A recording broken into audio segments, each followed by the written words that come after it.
stopped in the body shop. Said to the guy, I want stereo FM installed in my teeth. Then take this mole off my back and put it on my cheek. L'enigma de la pota de mico. Why don't you give me some of those high-heeled feet? And he said, listen, there's no guarantee. Nature's got rules and nature's got laws. But listen, the guy with the monkey's paw. Pot ser que els espectadors es quedin amb aquesta anècdota de les 3 històries de l'habitació tancada, la que té el fetitxe de la pota de mico, d'entre les que s'intercalen en aquest nou espectacle de la companyia La Salamandra, que parteix d'un text original de Loredana Volpe, autora nascuda a Caracas, Veneçuela, el 1990 i establerta a Barcelona des del 2014. Com ja vaig remarcar a propòsit d'un anterior espectacle de La Salamandra, Ànsia, Crave, a la Sala Atrium, el món o els mons de ficció teatral de Loredana Volpe tenen aquesta atmosfera de mirada introspectiva i de tancament, d'habitació tancada, com diu el títol.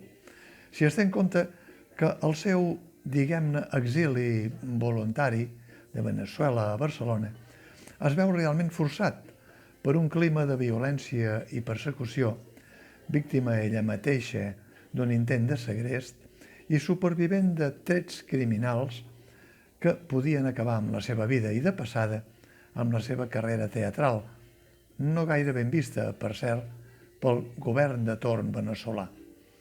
És clar que Loredana Volpe podria optar per esborrar, o, com a mínim, per aparcar el seu passat, encara hi és a temps per la generació a la qual pertany, i posar-se a escriure, posem per cas, una comèdia de bombos i platerets o un musical a l'ús, i els temps que corren, però les circumstàncies personals que he esmentat fan que la seva mirada tendeixi a endinsar-se en les tenebres del misteri i la intriga, una mirada immersa en el gènere fantàstic que fa extensiva a l'auditori i que, en aquesta ocasió de l'habitació tancada, exigeix més que mai als espectadors un plus de complicitat. Les 3 històries de l'habitació tancada de Loredana Volpe es basen, diu, en els relats de Monkey's Paw, La pota de mico, de William Jacobs, Blind Spot, Punt sec, de Barry Perron, convertit en pel·lícula el 1947, i del recull de contes The House of Tyndalos, Els gossos de Tyndalos, de Frank Belknap. No sé si haver-los llegit o haver vist la pel·lícula ajudaria a mirar amb uns altres ulls la proposta teatral de l'habitació tancada. Segurament que sí, però estem parlant de literatura del segle passat i d'un gènere que no sempre arriba a tothom. L'avantatge de la proposta teatral és que Loredana Volpe, que a més de la seva faceta teatral és també poeta i traductora, juga amb els mateixos integrants de la companyia que ja formaven part de la proposta que he esmentat anteriorment. I aquesta entesa de grup es nota en el resultat escènic i en la majoria d'interpretacions.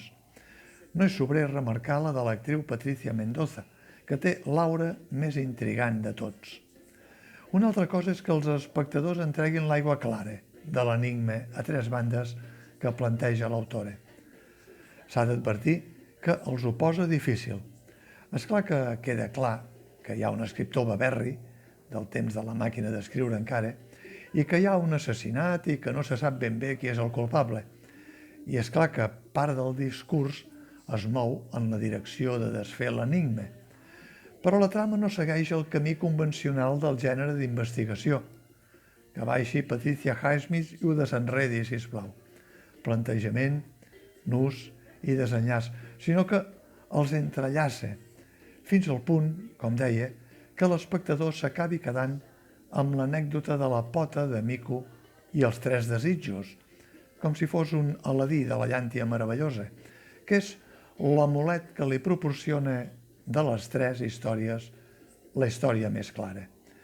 La companyia La Salamandra arrisca fort enmig d'un terratrèmol teatral de conseqüències imprevisibles, on el risc, precisament, no sempre s'acaba d'acceptar com es mereix i com caldria.